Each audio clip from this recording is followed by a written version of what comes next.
ইরানকে ঘিরে সামরিক উত্তেজনার মাঝে সৌদি আরব স্পষ্ট বার্তা দিয়েছে, তেহরানের বিরুদ্ধে কোনো অভিযানে রিয়াদের আকাশসীমা ব্যবহার করা হবে না। আঞ্চলিক স্থিতিশীলতা ও সংলাপের পক্ষে এই অবস্থান মধ্যপ্রাচ্যের রাজনীতিতে কি ইঙ্গিত দিচ্ছে, জানবো ডেস্ক রিপোর্টে।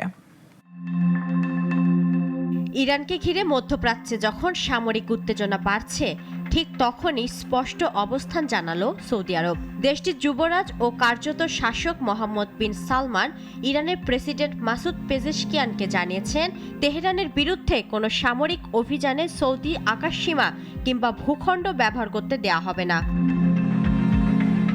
মঙ্গলবার সৌদি আরবের রাষ্ট্রীয় বার্তা সংস্থা এসপিএ জানায়, দুই নেতার মধ্যে টেলিফোন আলাপে যুবরাজ বলেন, আঞ্চলিক নিরাপত্তা ও স্থিতিশীলতা বজায় রাখতে মতপার্থক্য সংলাপের মাধ্যমে সমাধানের যে কোনো উদ্যোগকে সমর্থন করে রিয়াদ।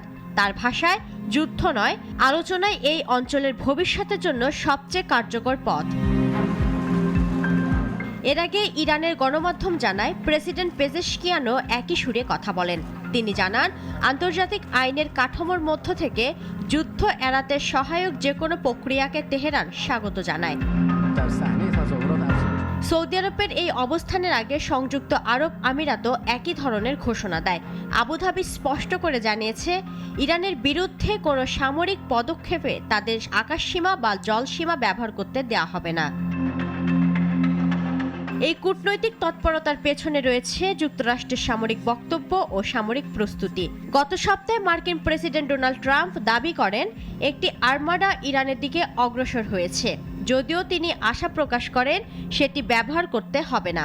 পরে মার্কিন কর্মকর্তারা জানান, একটি বিমান বাহিনীর রণতরী সহ যুদ্ধজাহাজ ইতিমধ্যে মধ্যপ্রাচ্যে পৌঁছেছে।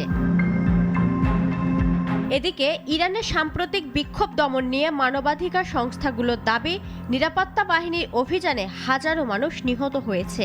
যদিও ইরানি কর্তৃপক্ষ এসব অভিযোগ অস্বীকার করে সহিংসতার জন্য সন্ত্রাসী ও দাঙ্গাবাজদের দায়ী করেছে।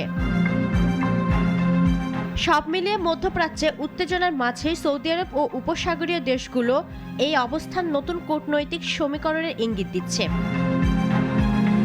ইফাত আরা মিথিলা, নাগরিক।